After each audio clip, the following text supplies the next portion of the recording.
మంచితనంగా ఉంటే పర్లేదు. మంచితనం అంటే ఏంటి? నువ్వు నలుగురితో మంచిగా మాట్లాడటం, నలుగురితో మంచిగా పలకరించటం అక్కడి దాకా బానే ఉంటుంది.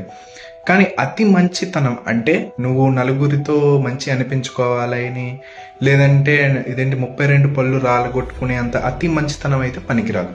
అండ్ మంచితనం అన్నది పలకరింపులో కానీ వీటిలో చాలా బాగుంటుంది. కానీ ఒకటి గుర్తుపెట్టుకోండి, డబ్బు విషయంలో మాత్రం మంచితనం పనికిరాదు. అది రిలేటివ్స్ అయినా, ఫ్రెండ్స్ అయినా, ఎవరైనా సరే. నేను ఒకటే చెప్తున్నాను. సో మీరు సంపాదించిన డబ్బు, మీ డబ్బు ఒకరికి మన సాయం చేస్తున్నప్పుడు అది తిరిగి రాదు అనుకుంటేనే సాయం చేయండి. ఎందుకంటే ఈ రోజుల్లో డబ్బులు ఇచ్చినంత తిరిగి ఇవ్వడం అనేది అసలు జరగని పని. అది అదృష్టం ఉంటే తప్పితే. సో ఎవరి దగ్గర ఏమీ ఎక్స్పెక్ట్ చేయొద్దు.